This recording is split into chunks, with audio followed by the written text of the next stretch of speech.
I'm a little bit nervous, but I'm more excited to bring you these images, and thank David for inviting me and having the guts to bring this to a larger audience, and an audience like yourselves. You know, why don't I talk a little bit about the activism in photography? You know, it has a long history. Beginning of the 20th century, it already began. Cameras, photography is a democratic format. You know, it's not that expensive to do, and it's easy. You can print it in newspapers, magazines. The images get around. Already Jacob Riis, you know, he photographed poverty in New York City.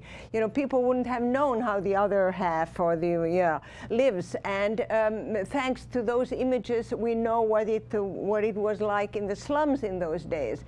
Then in the 30s, during the Depression, the government, then the Roosevelt's government, they sent out photographers, top photographers, to document what was happening in this country. There were, you know, they left their studios and doing fashion photography, and there's Dorothy Lang, you know, like her images, we all know them, even if maybe we don't know her name. Margaret Burke White, you know, she started photographing instead of like these buildings and stuff she was doing. She went out to among the people, you know, and incredible sharecroppers, those images that we have today. And then she became like a war photographer. I've just read her biography, and she was incredible. She was in Moscow during when the Russians when the Russians were bombed by the Germans. The Nazis bombed Moscow. She was there on the balcony of her hotel with cameras like this. You know, she had several, and she took pictures that we still have today of the bombs coming in the middle of the night. And where did she develop them? She developed them in the hotel room bathtub, you know. So it can be done. This little camera, little, not so little, but, you know, like it has no electronic parts, you know, you can use it if you know, and I'm still learning a lot how to use it, you know. So I decided to use it. And activism in photography, why don't I show you a couple of pictures, and then I'll tell you how I started doing this Occupy project. So here's me, you know, doing my thing. I mean, I become as much of a, I don't carry signs, but the fact that I'm there with a large format camera, people have told me that's enough of a sign. So there I am, you know, like you have to go underneath it, but I'll talk about that in a moment. So OWS, what does it stand for? Occupy Wall Street. Occupy Wall Street. And here, these are my first pictures. We occupy. And this, I love this picture because they were there in the sun. It's a little bit of a double exposure. And, you know, like there were these signs, no war but class war. I mean, I said, what is going on here, you know? And this too, they were happy. It could be kids from the 60s, but no, when you look at the details, they have already 99, and they're saying occupy, you know, unbelievable. And here too, these guys, you're college kids, they should be in a bar drinking beer. No, they're not in a bar drinking beer. We are the 99%. You know, dear Wall Street tourist bourgeoisie, stop snapping photos and join us. I said, what is this? This is unbelievable. I have to document this. So I took these pictures, but then, you know, to make pictures, you need film.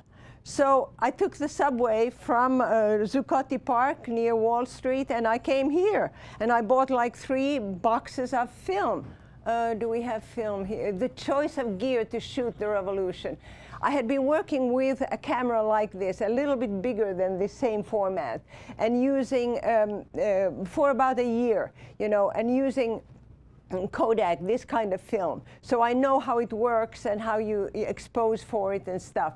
You know, I came here, I could go downstairs and buy 3 boxes. You know, it's not so self-evident. I'm originally from Finland, and I was in Finland this summer, and I was taking a lot of pictures, you know, and I ran out of film. they didn't have it. They had Ilford, and they had like not boxes of 50, but boxes of 10. So it was more expensive, and then I had to learn how this Ilford film, how to develop it, how to use it.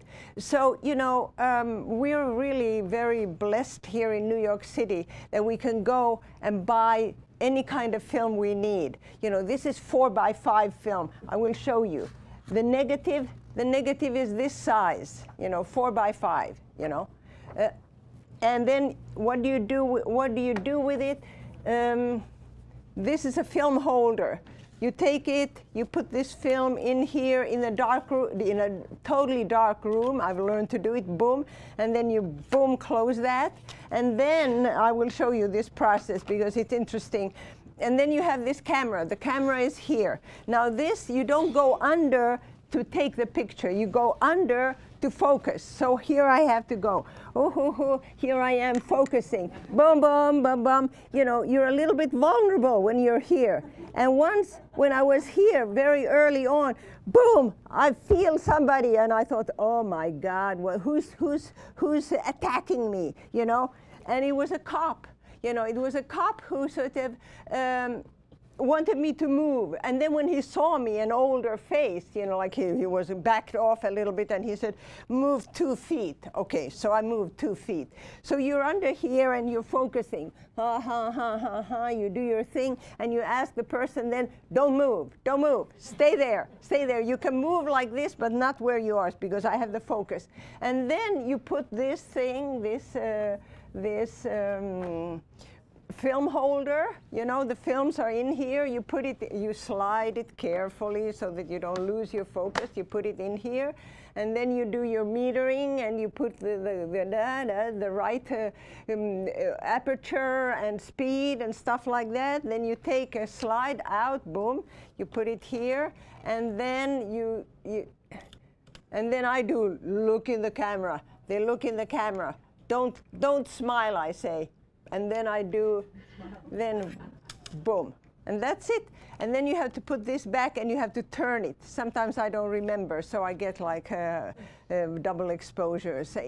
Intentionally sometimes, sometimes not. And then you put this back, boom, you know, and then you take this, and then you may want to change the image a little bit, or you just put it the other side. And usually I take 2 pictures of the same place, same person, just to be sure, because anything can happen. You know, this is not digital, so you see it immediately. And it's a little bit risky business. Sometimes you don't succeed, you know, like I'm succeeding more often now than not, you know. But it's a craft, and you have to learn it, you know. And I love every aspect of it. I love the camera, I love the lens, I love the film. I love working in the dark room, in the total dark for 5 hours, you know. It's like my form of Zen. It's really calming, you know. And all of a sudden, the time becomes more elastic. I like it.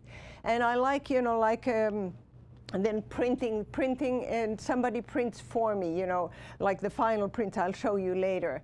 I can't learn everything, and somebody who has been printing for 20 years, I could never do as good a job.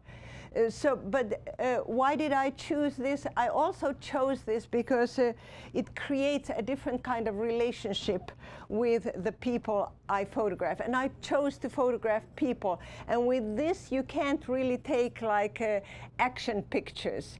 I'm not, you know, I wanted to have like a direct contact. And what intrigued me, here's these guys, they were part of the drumming, the drummers. Everybody was annoyed by them. You know, they made a lot of noise, but it was also exciting. It sort of kept the momentum. You know, the energy in that park was just incredible. And I felt that, you know, the protests, the signs, they were protesting Wall Street, you know, like what has happened. The economy has gone all haywire. You know, people's hopes have been shattered. They've lost their homes. And I've been waiting for something. I've been astonished. Nobody's in the street. In Europe, they would be out in the streets. Here, nobody was out. And all of a sudden, they're there in the park, not only protesting, but they're living a new kind of way. It was very impressive for me. So I started taking pictures. This is a little not so sharp, but it's okay. It has that energy feeling, I think. And we are the revolution. They say, whoa, what is this? I must take these pictures. So yeah, it also reminded me of another revolution. You know, there are different kinds of revolutions. 33 years ago, 1979, I was in Nicaragua. Nicaragua is a little country in Central America. It was run by a dictator. Here we see him. These are pictures I took 33 years ago on Ektachrome. I found them. They're still perfect. You know, this is Ektachrome. Look at this film, right? And so here's the dictator, Somoza, Anastasio Somoza, at a press conference. I took the picture, and I was there with a documentary team from Scandinavia, you know, and I was taking still photos. And doing other stuff too. And here we went to interview Somoza in his bunker one morning, and here he was jogging away, so I took that picture. In the meantime, oh yeah, and he was assuring that everything was okay, although the country was at the verge of an uprising. And I stayed in a small hotel in a local neighborhood, where I could be, again, in close contact with the people. I could look out, you know, I could go in the street and say, what's going on in the neighborhood? I didn't stay at the Intercontinental Hotel. I stayed in the, and here's a view from my hotel. The hotel's name was Hotel Estrella. Estrella, I think. You know, you see some letters here, and this was a barricade set up by the rebels who were already active. And this was the backyard of a house nearby the hotel. They had made these bunkers for themselves. I even went in there once. You know, they had like mattresses and stuff, you know, because the dictator, he bombed his own people. And this was like exceptional with 500-pound bombs, you know, like, and when the bombs, you hear the planes go, you know, they went into their bomb shelter. You know, this is a primitive kind of bomb shelter, not very much protection. And then what happened, this girl, she also lived in the neighborhood. She was killed, and they invited me to the house, and, you know, like, I took this picture of her. And this is Somoza's his National Guard. This was also around the corner. One day, people said, "Oh, look, you know, go around the corner." I went around the corner, and you can see the people are. Oh, yeah, you can see here. They were actually. I couldn't believe it. You know, like they were burning people in the street. You know, that they had killed. I mean, it was incredible. So, okay, and then on the left-hand side, people. To walk in the street, they carried like a white cloth to show that they were civilians. And then on the right-hand side, I went to the liberated zone of Managua, the main city in Nicaragua, you know, because we had been told that we could go and interview the Sandinista government, the interim government, that they were there in a safe house. So he tried to say, no, you can't come in here to the liberated zone. But then we were allowed to go, and he's wearing why were they called the Sandinistas? They were called Sandinistas according to Sandino. Sandino was had liberated the country 100 years earlier, so they took his name, and they used the colors black and red for these were the Sandinista colors. And so in the zone there were these young rebels, young Sandinistas. They held these bunkers, or no, these places that they had built, and they had these weapons. They were from like the First World War. They were really primitive and old, but they had these weapons, you know. It wasn't like a war like today, and young girls also participated, and I took these pictures. And here on the left, you have, that was inside the safe house. These were the leaders who had come from Costa Rica in some way to be part of the revolution there. And then it was very incredible. It was one of the second, after Cuba, the second real revolution in the Americas. And these people on the right, there's the leaders of the Sandinistas. The middle one, her name is Dora Maria, Comandante Dora Maria. The others, I forget their names. And then in the back, you see the one eye, that's a portrait of Sandino himself. So they were, you know, like in a matter of a month, they had won, you know. It was amazing. It was totally amazing. And so then they could, the Sandinistas could bury their dead in public. And this was a young fighter. She had been, Luvi Silva, she had been killed. So there was like a big funeral for her. And this woman, she lived in the neighborhood. I knew her son. I knew that's her daughter with the yellow shirt. And her son had joined the Sandinista rebel group, and he had been killed. You know, yeah. So she was very, very sad. And some of from his group, they came to her house, and I was there taking this picture. And then the peasants took over the president's palace, the dictator's palace. And they were there waiting for the redistribution of land. I mean, it was a real revolution. Now, how it's developed, that's another story. But at least at that point, you know, there was a lot of hope for a lot of people. It really was a change in the way people had lived, you know, and it was really amazing. It was a wonderful opportunity for me. So my experience in '79, and I went back several times after that, really taught me the face of rebellion, of how it liberates so much energy. And I felt the same kind of energy in Zuccoti Park. I've been in other places where changes, social changes have happened. For instance, in, to a very small extent in Chiapas in Mexico in the 90s. There was a movement that came from the forests, the jungles, the Zapatistas, and I was there when they came and showed their takeover, you know, and the Mexicans came to the town, and the energy again was incredible. So it showed like how social change is possible. Okay, Zuccoti Park, no weapons, you know, this is a different situation.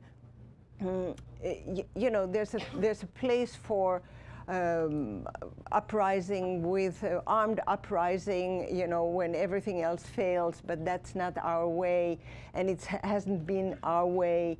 And in the West, for instance, during the changeover from the Soviet Union to a different kind of rule, you know, hardly any weapons were used. So it's a different way of saying no. And in Zuccoti Park, the weapons were the signs. And I was incredibly impressed, and here's a collection of some of these early signs. And I started talking with these people. She had just come from the Bronx to be in Zuccoti Park, you know, and she ended up working with a group of people, group of women, having like a tent for the women, you know, so that it would be safer for them. And this guy, Julio, Puerto Rican, he was full of energy, very passionate, and he's still very active today. I haven't seen him in a few weeks, but he's very active. this guy, he's a mystery man, and he gave his address as Zuccoti Park. But I think he's cool, you know. He was there. His demeanor is a statement in itself. The woman in the front, she's settled down.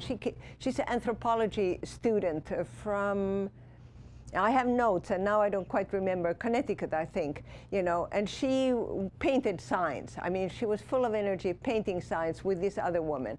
And she stayed in the park. And these were two brothers in their 70s. They came from Vermont to show their signs. You know, so like the more I went to the park and the more I found these people and met them and took these pictures, the more impressed I was that people from far and near, from Manhattan too, or you know, the boroughs, they'd come to this park. They had heard this voice of freedom, or I don't know what, you know, like the message was, and of course there were encampments and occupies all over the country. It took off like wildfire. It was amazing, you know. And see, this guy, he was biking from one occupy to the other with his sign. I love this sign. You don't need to be afraid. Use your voice. And people were using their voice, you know, for the first time, saying how they felt about their social issues. Unbelievable, you know, and the creativity. Like he would get, yeah, okay, I'll stay in each encampment for a couple of days and then bike on to the next one. That people had, all of a sudden, all this happened, you know. And you read about it in the media, but the media sort of blurred. I had to go there on my own to see what was happening. And I wanted to document it, and you see the result. He was silk screening different kinds of signs, and I wanted to make his portrait. And I said, please pick up a sign. He picked up A. Now A can be anarchy, anonymous. I didn't really ask, but he wanted the A there. And then this little sign, but I like these signs a lot, you know. But to see this in the street, I mean, I thought was totally remarkable. She's the anthropology student, happy to be painting these signs. And I heard there were piles and piles on the floor and on the sidewalk of these signs.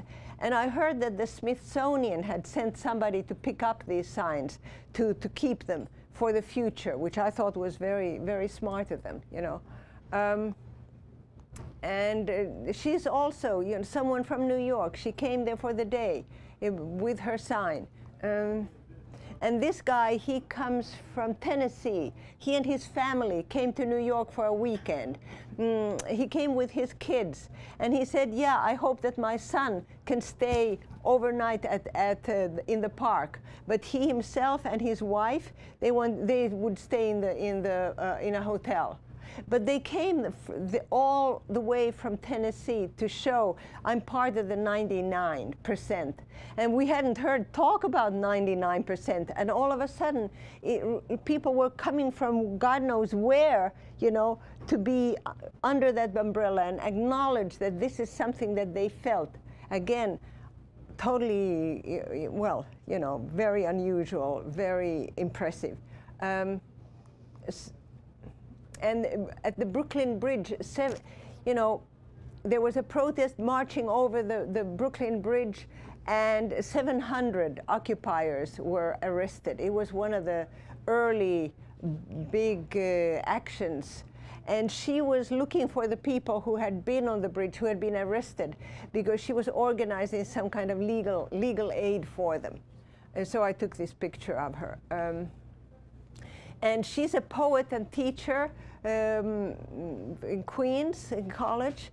And I took, this was a intentional double exposure. She was there reading poetry from Bertolt Brecht. I mean, you know, it was just remarkable, remarkable. And then she had this, because they're trying to drive our planet off a cliff. You know, that was her statement. You know, it was just great. And she had a long thing which you can't quite read. She was there from New Haven. And I've corresponded with her, and she's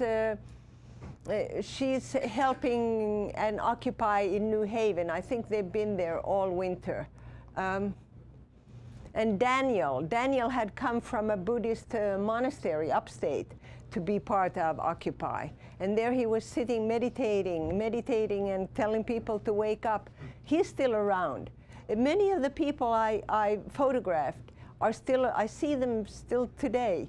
They're part of the main group. How I chose them because they were there and I started talking with them. And also because the camera I use, I can't just do it, you know, it's not snapshots. I have to ask the people, would they like me to photograph? And I start talking with them. Have they been in the park long and where they come from? And so it establishes a contact. It's a relationship. It's a little bit, you know, there's the Cartier-Bresson way of the moment, the decisive moment photography. You know, you find it, boom, you take it, and that's the decisive moment. Well, this is the opposite of the decisive moment.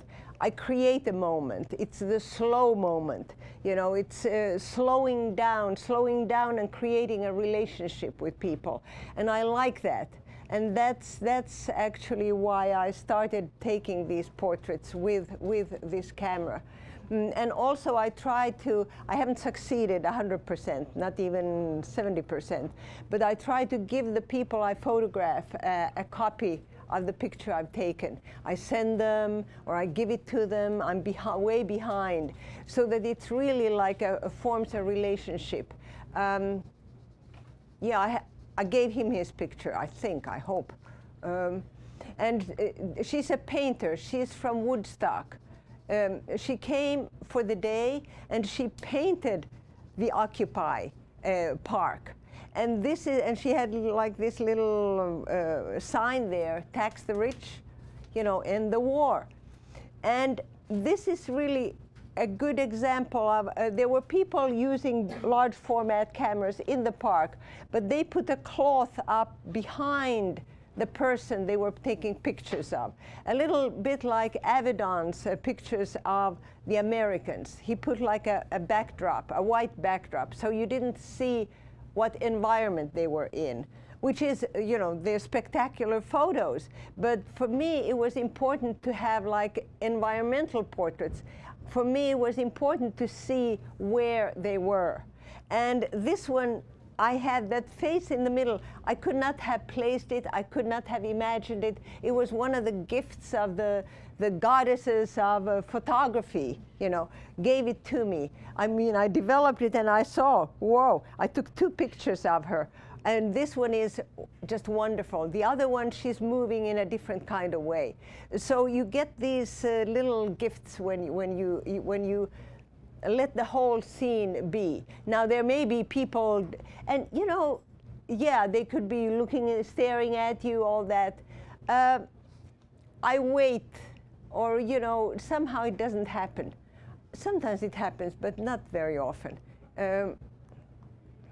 And this is a double exposure to In the Fed. There's a book in the Fed about the relationship between the Federal Reserve and the war efforts. So you saw a lot of these in the Fed, and this mask too, it became very popular. And then the older people came too. I'm an older people, you know. The last generation retirees, am I going to be able to retire? I mean, that's a very big question. So I was very happy to see her, and I did a double exposure with her too. Okay, and then the encampment, people really settled down. I mean, that was part of occupying, you know, occupying the commons. This is a public space. And it's such a brilliant idea too, that, you know, not just go there for the day, but occupy and form an alternate group, a commune.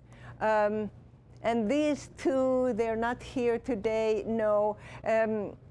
they're still at it. But they look like kids from the 60s, except when you read what's in the background, you know. I got to know them. They had like a carpet, they had pillows, they were very comfortable there, and they came from New Jersey.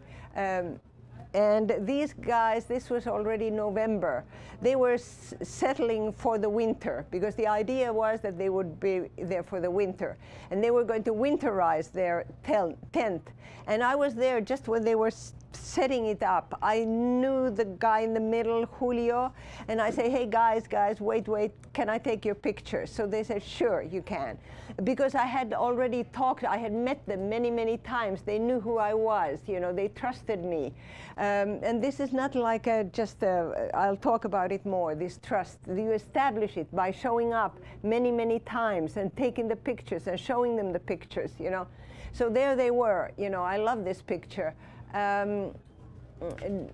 Yeah, they were building the tent, and they had all the carpeting and whatever have you, the things for the winter.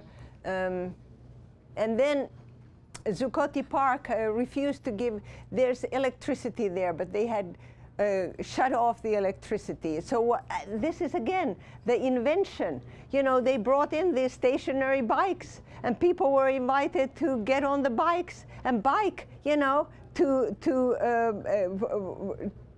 put the electricity in the to charge the things. And you know, people did it, and I said, this is how the gyms today should be, yeah. You know. And God forbid, you know, the gym I go to, you know, they would never, ever even consider this. But I think this was a brilliant idea. And people got on the bike, they were on the bikes, and I wanted to take a picture. And this woman, she's from, I think, North Carolina, an environmentalist. She was here for a few days, and she came to the park, and she did her thing, you know, and she's doing her thing in North Carolina, or wherever she lives. We corresponded. I sent her the picture. She loved it, you know. And they charged their batteries for the cell phones and for their laptops off this thing. I thought it was brilliant, you know, totally brilliant. And also what moved me very much, that these people, they had abandoned comfort. You know, having showers, microwave, this, that, the other thing. I could never have imagined that the American kids would give up that to be very uncomfortable. But they did have their cell phone. Not everybody had. You know, it was a low-tech meets high-tech, because they needed also high-tech to Twitter and to let people know what was going on. So I thought it was, you know, here, let's meet low-tech. You know, Marcia, she started going there to knit. I met her, this is day 25, you know. I had met her earlier. I took this when she was there knitting she's still knitting, you know. And other people are knitting. And she was knitting, you know, socks, because they were going to be there in the winter. It's going to be cold. Scarves and gloves and hats and stuff. And then she started selling these, what she knit, and giving the money to Occupy, you know. And there's going to be a whole knitting event, a big event, I think in end of April. I hope that I will also be able to go. I know how to knit, you know. There she was, Marcia. And also there was a lot of bad mouthing about how the park is dirty and unsanitary, and that's why the kids shouldn't stay there. Well, my own experience, I was there many times. It was not dirty. You know, like I was surprised actually how clean it was kept. And this was one of the brooms and brushes. And the woman there, that's her, Lauren. Unfortunately, she's not here today. Lauren was one of the sanitation team. And they truly, you know, like they'd clean and clean and clean. They'd have brushes, they'd have everything, detergents. They'd kept the park clean, so that the claim that it was so dirty was not really true. And here's another cleaning person. You know, they kept it. They kept the place okay. And then there were medical tents. Oh, there's a friend of mine. She's coming in. Come, sit down. Welcome. There was a medical tent, first aid, and then doctors, volunteer doctors would come. And this was a day when they came and gave free flu shots. So it was really becoming a tent city, a little effort at an alternative way of living. And they also had meetings. I don't have any pictures here. There were meetings, constantly meetings, where they would make decisions in a horizontal way, a new way of thinking. Oh yeah, when I first went there, I was like, well, who's in charge? Do I need to ask someone? Can I take pictures? And I realized, whoa, nobody's in charge. Everybody's in charge. You just go for it, you know? You talk with the people. If they want you to take their picture, they'll say, okay. I mean, it was a whole new kind of way of doing things. Very, very impressive for me. And romance, okay? There's romance too, I should say here, romance. It happens. And this was end of mid-November. It was still warm enough to sleep without a tent. And this was a Sunday. They were just waking up, and I said, can I take your picture? They said, sure, go ahead. The woman in the middle, no, the one from the left, this was Sunday. Then Monday night, oh yeah, I'll go, no. Monday night, the place was raided. The police came, cleared everybody out. She was pepper sprayed in the face. I haven't seen her, but I've heard. I've shown the picture, and people said she was pepper sprayed. And this was also, I'll show you, Chris. This was on a Sunday, and he's all ready, you know, like with his signs and his goggles for the pepper spray.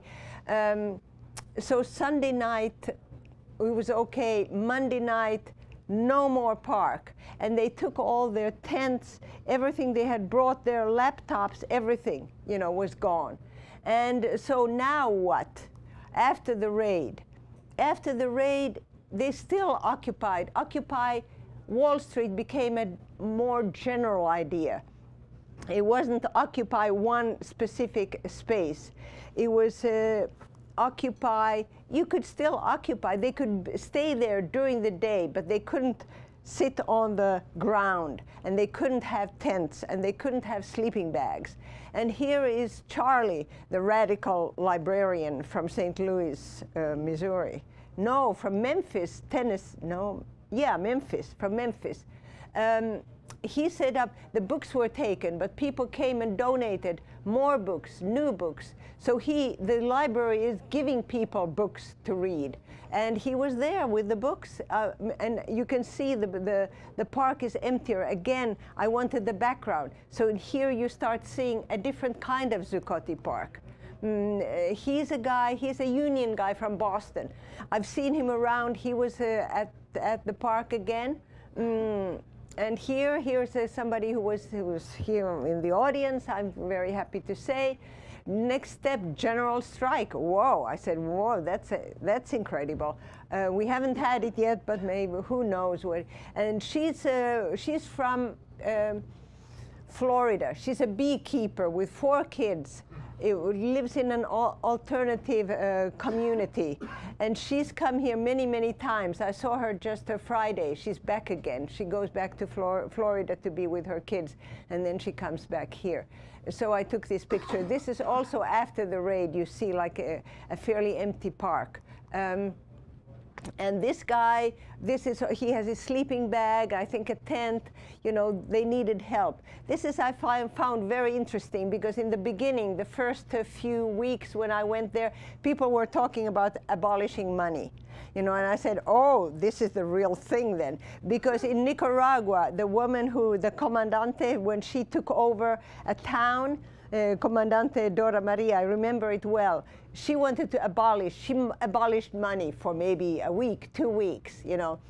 I mean, that's the first. Revolutionaries abolish money. But soon they see, and here to Zuccoti Park, there was a young guy, he said, I threw away $60, but I still have some dollars left. I said, well, you know, it's a good idea, but maybe you should keep those, the rest of the money. And there was a discussion once, and there was also discussion about the abolishing the money, you know. But hey, the reality comes to the forefront very quickly. And we need help, we need donations. So the money comes in, you know, you need the money to survive, even if you're, you know, an activist, a revolutionary, whatever, occupier. It helps. So he was there. And this guy, under occupation. It was under occupation of the guards who were there every day. These are the guards guarding the park. Now, the park is a public space, and actually it was a construction company got like tax breaks because they made this park for everybody.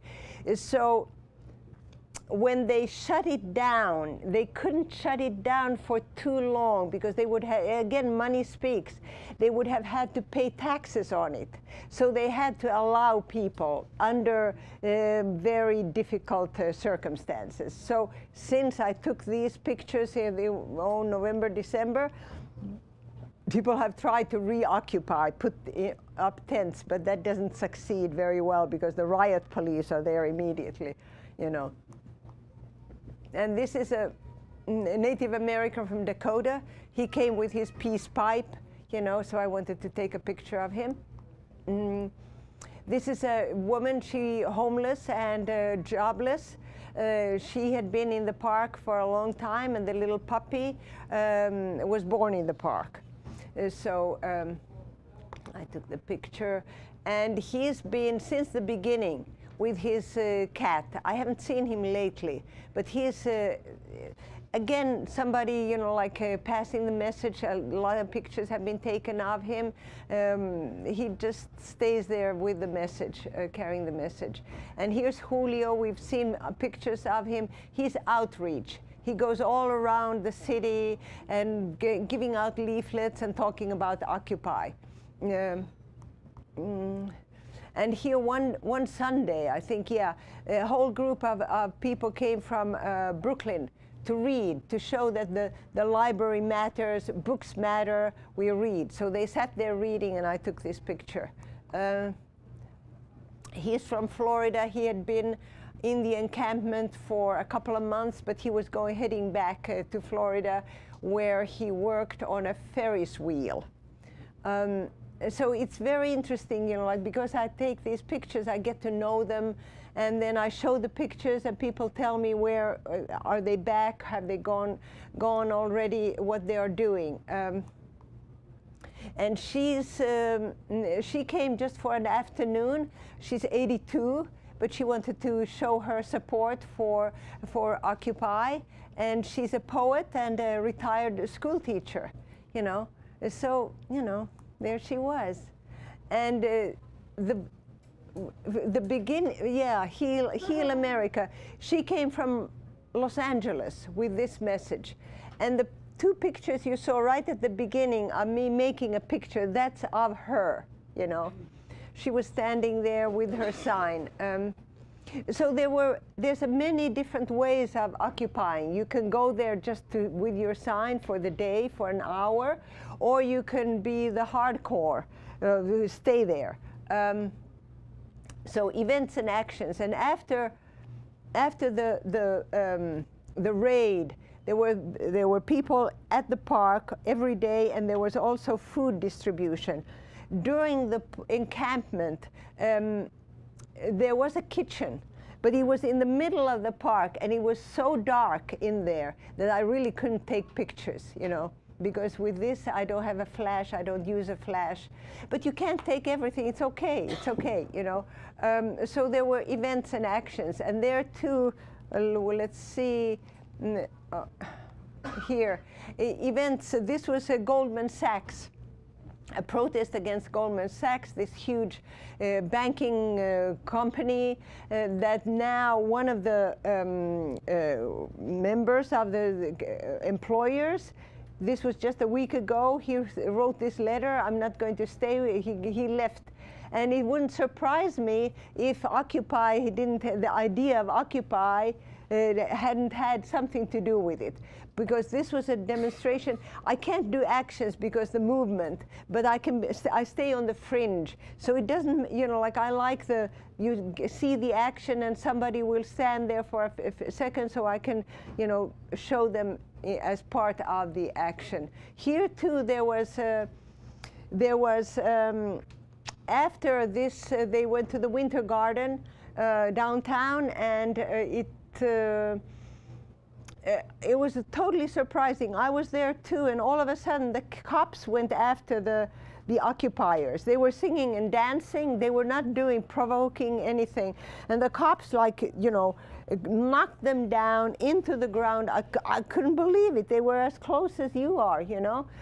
It was really very violent, not called for at all, and tied their hands very tightly. You know, nobody went after me. I was like a ghost among them because I was just thinking, what can I photograph when the cops went after them? So, you know, claims of police brutality I've seen totally uncalled for kind of arrests. So that was after this moment. I don't think she was arrested. This was another, this was an event, occupation, you know, celebration just before Christmas. She's Occupy Reindeer in a park on Canal Street. And she came as Occupy Ballerina. And that a little bit reflects, before Occupy really started out in the streets, there was a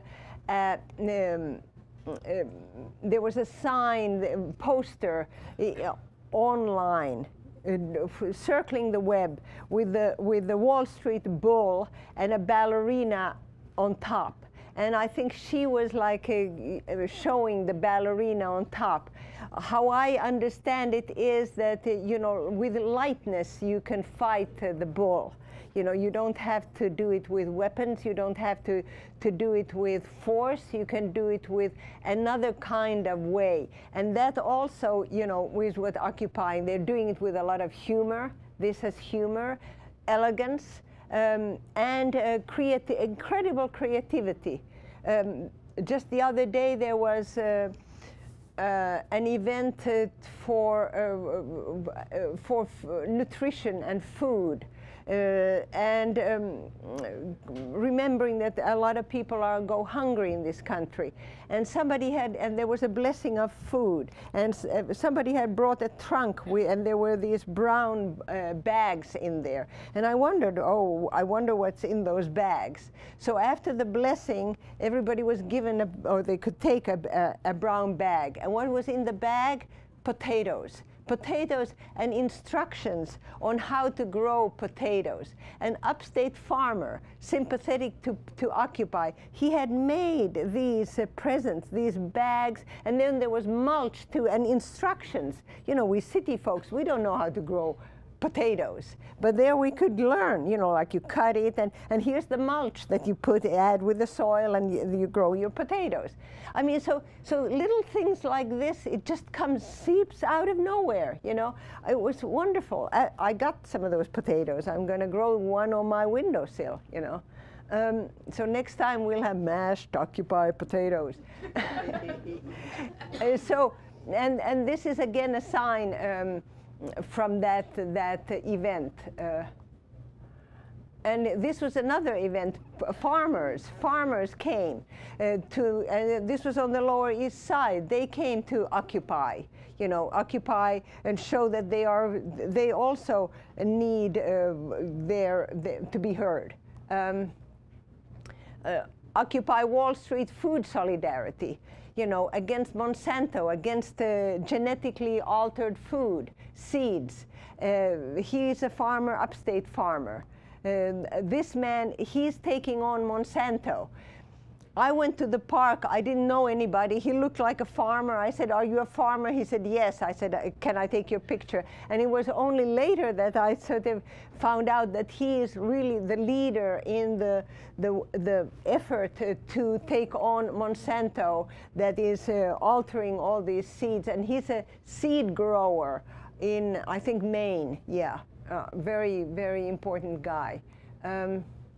And this couple, they're farmers from Iowa. I met them. They have a website called Food Democracy. So it's you know, there's a lot of people. And this was another park. It was, yeah, December 17th. Every month, because Occupy started September 17th. So every 17th day of the month, there's some kind of event. And this was, he had come from California to visit his brother in New York, who's an occupier. Cool. I wonder, I said, "I'll take your picture, please." You know, why not? And he's from New Jersey. Michael, great.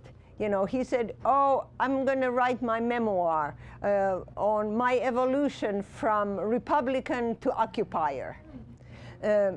So, you know, there's all kinds of people, and she's the one who was the sanitation department at the Zuccoti Park. Now she's doing other things, and romance. You know. And this was also Goldman Sachs, Dirty Linen, you know, with the information of what they do. Yeah, I loved it, you know. And the woman on the right, she's been arrested. People do get arrested, and I really respect them a lot, you know. It's their way of showing that it's difficult. Okay, so 5 steps to successful activist photography. Why don't we talk about this? Be present and stay committed to your project. You know, I think it's really important to go there and be present and get to know people. And then, I mean, depends on what kind of a project you want to do. I put everything on hold. I was supposed to have like several shows in Finland, photography shows this year. I put everything on hold because I could feel, and it's just, I don't know where Occupy is going, but I just feel that this is something I need to do.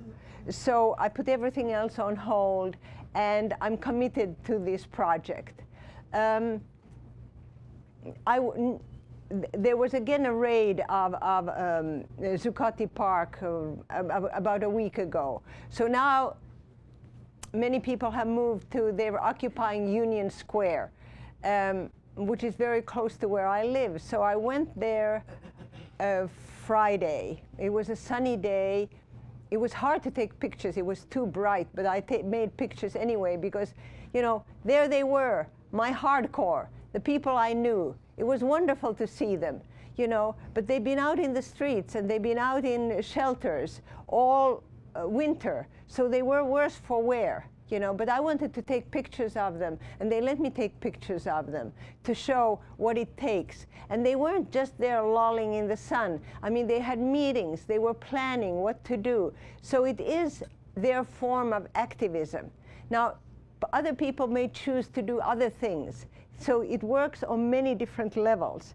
But here they were, and I took a lot of pictures, you know, and they allowed me to take pictures because they knew me. I've been around. I've been in Zuccoti. I've been in actions with them. There was a guy, young guy, he had just come from Florida to join Occupy. And he asked me, "What are you taking?" He was a little bit suspicious, and rightly so. And then he said, like, there was a tall guy with a camera with a big lens, long lens, and he had gone to the guy and said, "What are you taking these pictures for, or what is it?" And the guy just crept away. And he said, you know, like, "It makes me very suspicious."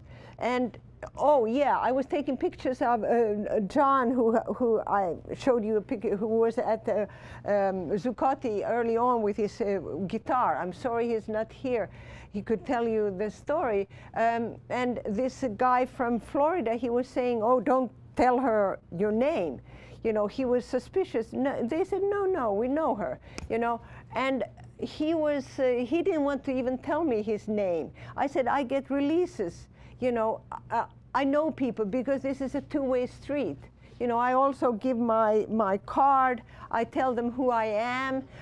It's a different way from just sneaking around and taking pictures."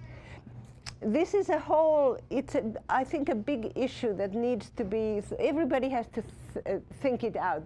There are some photographers, they're there all the day, they do a different kind, with the digital. You can do with the digital things that I can't do with this, and with this you can do things that maybe a digital is not the perfect camera. So you choose, you know, like how you do it. Video too, you know, I mean, they video when the cops come and the confrontations and stuff like that. And I look at the streaming. You know, you don't see any faces. You don't see who's there. I know when Lauren, I shouldn't say, you know, when she's there because the blue hair. I say, "Oh, she's there, the blue hair," you know. But you don't see people. It's all a mass of cops and a mass of people, you know. So it doesn't really tell me much about, it tells me, yes, there's a confrontation, but it doesn't bring me closer to what is going on. I'm a documentary filmmaker. I used to make films, documentary, you know, moving pictures. And now I've chosen to go slow, you know, slower and slower. You know, this takes a long time to set up. You have to, you know, take your time. And some people, you know, I missed a couple of photos, but, you know, it didn't matter. People couldn't wait. They said, "Oh, it's taking too long." But that's okay. You know, I try to talk with them and show them, you know, like what I'm doing. So if it takes too long, then, you know, too bad. But too bad. Occupiers, they understood. The kids understood, and many of them had a non-digital camera, you know. So they understood immediately what I'm doing. It was incredible because they're high-tech, but they understand low-tech. They can knit. Now they're knitting, you know. They can combine these two. You know, they can charge their batteries using a stationary bicycle. And I hope that, how innovative would that be? I'd go to a gym that would say, "Hey, you can pay less, but you charge the batteries." I would say, "I'll come immediately," you know. These kinds of ideas, I think, are absolutely wonderful. And also that kitchen that I don't have pictures of. Oh yeah, I do, but I haven't developed those pictures. Of recycling the gray water, and they were growing things, you know, and when the raid came, everything was destroyed. So nothing is left of that garden that they already put up. They set up everything. All these ideas, they're no longer ideas. They put into practice. They practice what they preach. And it's not like people criticize, you know, them. Well, they don't have demands. They demanding better this, better that. That's a very tricky issue. You know, like if you read some of the literature, and I think it's important to read the literature. There's a magazine, you know, called Title. And it's for free. I got this at Union Square. There was a table, and some of the articles are very, very interesting. And they point out that, you know, like if they'd have this list of demands, it would mean that they think that the government has the power to change this, and they believe that the structural change has to be deeper, you know. So that's why they don't state their demands. And they start to, they do the change themselves immediately. Foreclosures, also that whole housing issue. You know, they're taking over foreclosed houses in where is it? The East New York. I haven't been there yet, but I want to go there. You know, it's all on a very small scale, but a small step in the right direction, showing that it is possible, is awesome. But it takes a lot. You know, it takes these kids living in the street over the winter, you know, and it's not a pretty sight. Like after they've done that, you know, no showers, no this, the food, you know, it's a pretty tough situation. But you know, you can go to the Union Square. You get this, you know. This is all my part of, you know, being committed to your project. If you're now, of course, you know, any kind of activist photography. You can also be activist photographer against something, against the war, against this, against that. I mean, it doesn't have to be just for. So you choose your whatever, your activism, but you have to stick with it, I feel. You know, and I'm with it until, I don't know, until when. I was just reading about, there's a Brazilian photographer, very well known, Salgado. I've probably seen his images, black and white. They're wonderful. And he sticks with, he's documented the workers, people who still do things by hand in India and other places in Asia. He sticks with the project for many years, you know. Of course, he does other things in the meantime, and I will do other things in the meantime too. But I'm sticking with Occupy, and it's hard. And so you say, I'm in a very fortunate position. You know, I don't have a daytime job. I can do this. You know. It's expensive too doing it with this. I don't have a dark room at home. I have to go and, you know, rent a dark room. But I do what this is what I really think that needs to be done at this moment. So I'm doing it. What else? Oh yeah, be present, stay committed. Oh, get releases from the people you photograph. I get releases. You could get away, people out in the street, you know, you could do it without, but I prefer to do a release. And it also, I get people's address and email address, so I can send them their photograph. And it's an exchange. It's part of getting to know you. You know, there's only a few that have not wanted to sign the release or give the release. Or some people, they say, well, their address is Zuccoti Park. Okay, so I find them, you know, I'm able to give them their photo, you know. And emails too, I'd rather give a real physical photo than email them. So that's, the release I think is very important. And where do you find the releases? Online, you know. Online, those releases are fine. And organize your photos.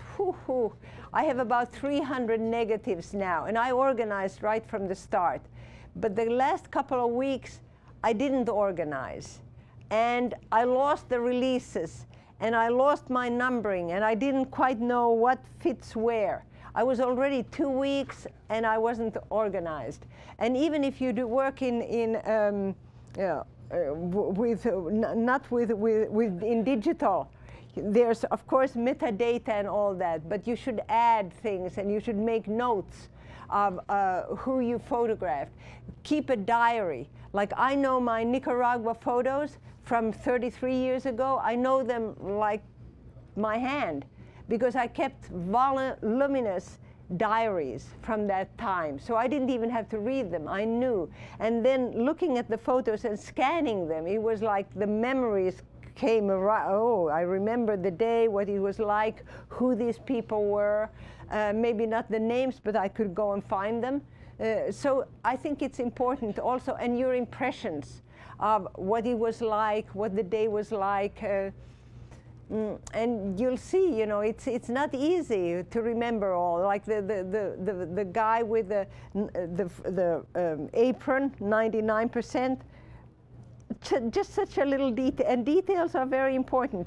I thought he was from Ohio, and then I looked up, no, he comes from Tennessee. So it makes a difference. You know, I'm a stickler, I'm a documentary filmmaker. I'm a stickler for these little details. It makes a difference. He comes from further away, you know. So it's good to keep your, and it doesn't take that long. And then it's very satisfying, at least for me, to keep things organized. And also I have the negatives in different boxes. I have one box, photos that I'm already working on, and then I have others that I will work on sometime, and some that I already know that they're not very good. Because hit and miss, you don't hit every time, but you have to miss a lot so that you'll hit. You know, they move, or they do this or that, or you keep the shutter open. I mean, you do make mistakes, horrible mistakes. But then you have like another shot. You can do that. That's okay. And share your pictures. Well, you've already, I think, heard, I've said it many times, that it's important to show the pictures. Now, and I don't think that it's enough just digital. I make your picture look, you know. It would be nice to print it or send it so that people will have it. I think it makes for that exchange. And maybe I'll show you a few of my, this is a great show that David put together. But the end result of my pictures, I would like to just show you the prints. Here are the prints. So, you know, worthwhile working hard for, right? You know? What's the size of that print? This size is 11 by 14, yeah. 14 by 14? No, 11 by 14, yeah. Here is our ballerina. You know, it has the detail, and I say the text is in the detail. You don't need a text, really. You can read the text.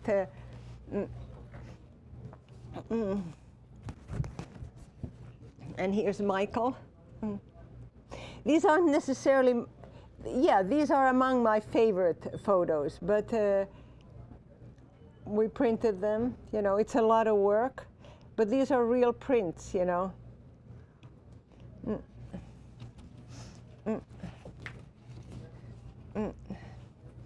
And here, I love the texture of this one, you know, that she's actually sewn the signs on her clothing.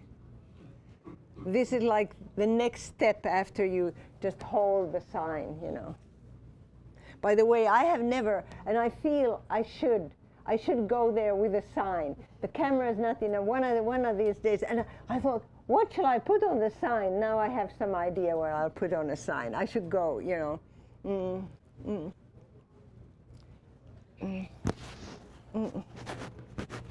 Oh yeah, here we have the guy from Tennessee. But I just thought it was so wonderful that they came from all the way from wherever. And he had made this apron with this sign, you know. Could there be any better proof that he supports? This is like his support, you know. Astonishing, astonishing. You know, this is America today. But you don't see this unless you go there and you talk with the people and you ask, can I take a picture? And then there's Chris in his gear, you know, ready for action, right? Can you make those borderless? Or do they all the pictures? No, you can make them, yeah, you could make them borderless. And here's Lauren.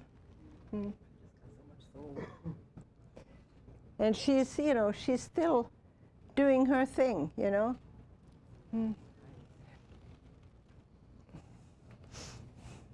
So it has a different quality. It has a different look from the digital is fine, and you can do, as I said, you can do different things with digital. Night photography, I could get a flash and work that, and I'm hoping, oh yeah, you know, amazing things happen when you're committed to your project. I went on holiday to Switzerland, to the Alps, a small village, and I was showing of course I was showing Occupy. You know, they were very interested. I was showing my Occupy photos, and there was a guy who took people around a little bit, you know, showed the paths and higher up and stuff, you know, and then I showed the pictures, and I say I work with a big camera, and he said, oh, I have a big camera I never use. Would you be interested? I said, yeah, you know, and then that afternoon he came to the hotel, and he, you know, I met him in the lobby, and he showed me a Rolleiflex cord. It's not a Rolleiflex, it takes pictures square, but it's also a non-digi. And I said, yeah, I know exactly how this camera works, because when I first came to America a long, long time ago, I had a Rolleiflex. And so I knew how to use it. And I said, this is, so do you want me to, and I said, I can't afford it, you know. Do you want to sell it to me? He said, no, with my wife we talked, we want to give it to you. So he gave this camera to me, and it's exactly what I need, because it doesn't need a tripod. I can use it without the tripod. So in some of these action situations, I haven't yet tried it, but action situations, I could use it. So things come to you if you stay with the project. I mean, it's a miracle. It's a total miracle. I was very moved, you know, that these strangers, they felt compelled to give me their camera. But the last time they used it, they gave me a roll of film to go with it. It was in 1979, believe it or not. But I'm going to use that roll of film. I want to see. It's color too. It will probably be, the result will be gray. But I want to use it, you know, and just to honor them. Okay, is there anything else? Oh yeah, read, to better understand what you see. I've read a lot. There's about 3-4 books, sort of instant books about Occupy. You can find them online. They're not very expensive, $10, something like that. And I find the more I read, or whatever, I'm in Nicaragua, or I was in the Balkans, in Kosovo, the more I read, the more I understand what I see. Same thing with Occupy. You know, the more I read, and around it there's a book, what's it called, by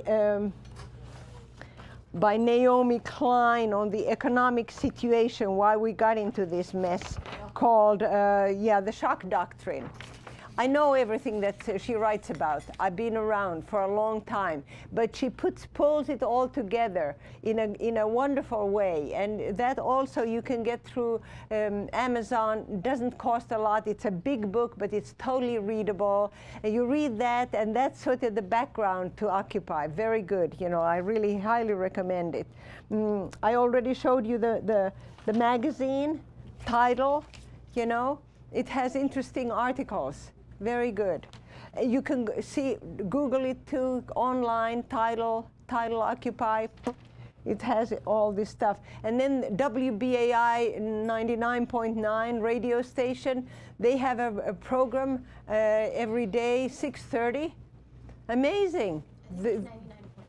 99.59. Oh, 5. Yeah. Not 9. Oh, it's 5 now. Okay. There too, they talk about different aspects, and if you're interested. So whatever you're interested, whatever your activism, whatever it is, you know, you can find it. And these days, Googling online, you can find everything. And then also there's writings, and here too, writings on nonviolence. You know, the movement is very strictly nonviolent. You know, there's some fringe that maybe might not agree with me, but you know, so there's a lot of writing about why you know, it has to be nonviolent. Of course, they react when the cops come after them, but it's not out to smash windows and stuff like. It's not that kind of a movement, which is, I think, very, very important. And you know, reading a little bit about the nonviolent changes, social changes in the past. is also good to understand. What else? Oh yeah, there's a book, Occupy Nation. It's not out yet. It will be an e-book beginning of May by Todd Gitlin. Todd Gitlin, he's a sort of a radical leader from the 60s and now a professor at Columbia University. I highly recommend this book. And I must say that, you know, there'll be a pocketbook version of this eventually in August, September. And I'm very proud to say that there'll be like 16 of my photos in this book, which is really, I'm very happy to be in this book. And the book, I think, is so important because he was in the 60s social movement, the anti-war movement. He's taught a lot, so he can put Occupy in a context that the books that so far have not really done, and that's, I think, very useful. I've almost finished reading it, you know, and I've learned an awful lot from this book, so I highly recommend it. I wish I had more of these flyers, but I don't.